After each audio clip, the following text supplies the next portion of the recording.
Assalamualaikum warahmatullahi wabarakatuh. Bagaimana kabarnya murid-murid kelas 7 semua? Mudah-mudahan semuanya sehat walafiat. Amin ya Allah.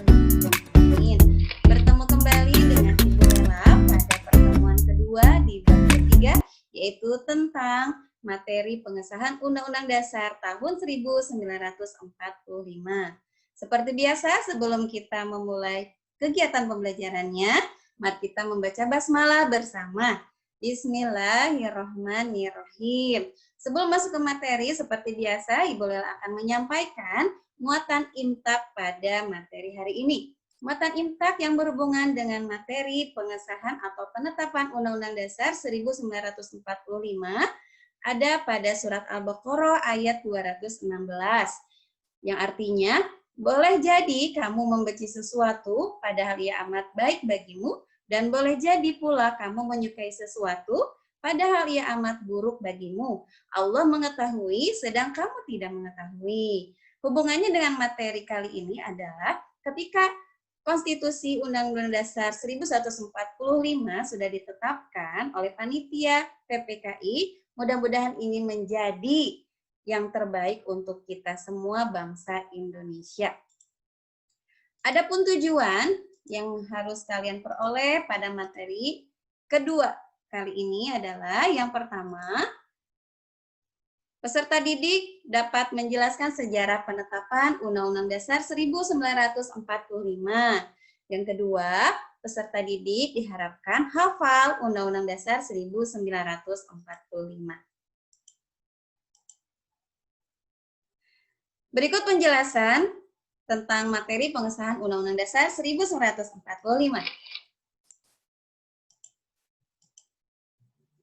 Yang pertama, dibentuk terlebih dahulu Panitia Persiapan Kemerdekaan Indonesia atau disingkat PPKI. Tanggal 7 Agustus tahun 1945, BPKI dibubarkan karena sudah selesai melaksanakan tugasnya. Kemudian pada tanggal yang sama PPKI dibentuk. Adapun tugas PPKI sebagai berikut. Yang pertama, meresmikan pembukaan atau dalam bahasa Belanda preambul dan batang tubuh Undang-Undang Dasar tahun 1945. Yang kedua, melanjutkan hasil kerja BPUPKI, mempersiapkan segala sesuatu yang berhubungan dengan masalah ketatanegaraan bagi bangsa Indonesia. Anggota PPKI pada awalnya berjumlah 21 orang. Kemudian ada tambahan 6 anggota tanpa sepengetahuan Jepang. Karena memang panitia PPKI ini dibentuk oleh Jepang. Dan berikut susunan anggota panitia PPKI.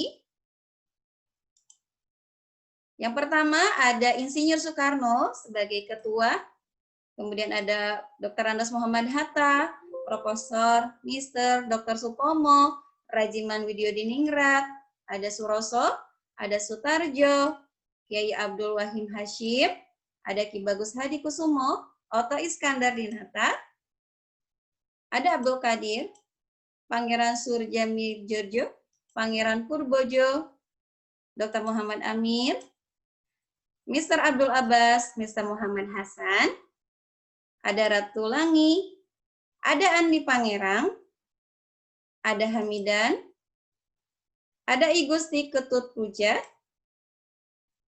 ada Mr. Johannes Latu Harhari, ada Dr. Andes Yap Chuang Bing. Kemudian disusul 6 anggota berikutnya, ada Ahmad Subarjo, ada Sayuti Melik, Ki Hajar Dewantara, Wiratan Kusuma, Kasman Singomijo, dan Iwa Kusuma Sumantri. Jadi secara keseluruhan total anggota PPKI ada 27 orang.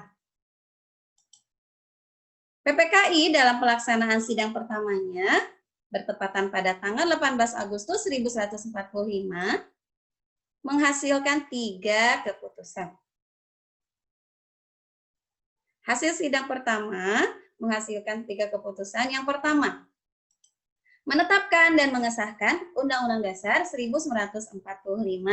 Kemudian yang kedua, memilih Soekarno sebagai presiden dan Muhammad Hatta sebagai wakil presiden. Yang ketiga, membentuk Komite Nasional Indonesia Pusat atau KNIP. Karena ketika zaman dahulu MPR belum terbentuk sehingga dibentuklah KNIP.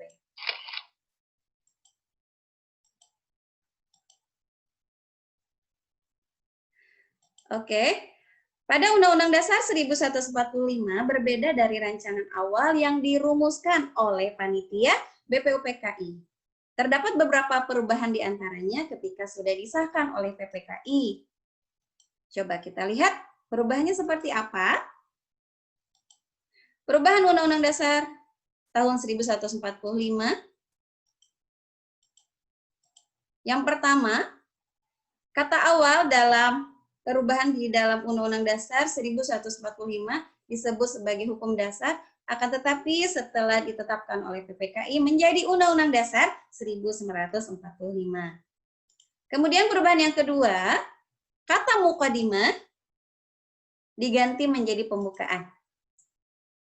Perubahan yang ketiga, pada awalnya kalimat dalam suatu hukum dasar diganti menjadi dalam suatu undang-undang dasar. Yang keempat, kalimat ketuhanan dengan kewajiban menjalankan syariat Islam bagi pemeluk-pemeluknya yang berada pada Piagam Jakarta Sila pertama diganti menjadi ketuhanan yang Maha Esa. Kemudian perubahan yang kelima,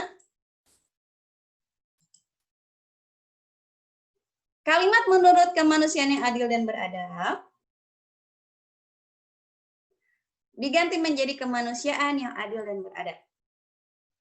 Yang keenam, pada batang tubuh Undang-Undang Dasar 1145 pasal 6 ayat 1 yang awalnya berbunyi Presiden ialah orang Indonesia asli dan beragama Islam. Dan ketika disahkan oleh PPKI berubah menjadi presiden ialah orang Indonesia asli. Kenapa kalimat yang beragama Islamnya diganti? Karena ada keberatan dari anggota panitia PPKI yang lain bahwa mereka juga bangsa Indonesia ada yang agamanya selain Islam. Perubahan pada pasal 29 ayat 1 berbunyi, negara berdasar atas ketuhanan dengan kewajiban menjalankan syariat Islam bagi pemeluk-pemeluknya diganti menjadi negara berdasar atas ketuhanan yang Maha Esa. Adapun prinsip-prinsip pokok kenegaraan pada pembukaan UUD tahun 1945 sebagai berikut. Yang pertama, terdiri adanya tujuan negara. Yang kedua, membahas tentang bentuk negara. Yang ketiga, rumusan Pancasila sebagai dasar negara. Itulah prinsip-prinsipnya. Oke, kita lihat sistematika Undang-Undang Dasar 1145 hasil penetapan PPKI. Sistematikanya pertama, pembukaan Undang-Undang Dasar tahun 1145. Kemudian bagian yang kedua ada batang tubuh Undang-Undang Dasar 1945 terdiri atas 16 bab, 37 pasal, 49 ayat, 4 pasal aturan peralihan, dan 2 ayat aturan tambahan. Bagian yang ketiga ada penjelasan. Kira-kira berbeda tidak sistematika Undang-Undang Dasar hasil penetapan PPKI dengan Undang-Undang Dasar yang sudah diamandemen pada zaman sekarang? Yuk, kita cek. Sistematika Undang-Undang Dasar 1145 setelah amandemen adalah yang pertama, pembukaan Undang-Undang Dasar 1145. Bagian yang kedua ada batang tubuh Undang-Undang Dasar 1945 yang terdiri atas 21 bab, 73 pasal, 170 ayat, 3 pasal aturan peralihan, dan 2 ayat tambahan. Oke, anak-anak, alhamdulillah pertemuan kedua ini sudah selesai. Mudah-mudahan materi hari ini dapat menambah wawasan kalian ya. Kita ketemu lagi di pertemuan ketiga. Terima kasih atas perhatiannya, ucapan mendalam. Assalamualaikum warahmatullahi wabarakatuh.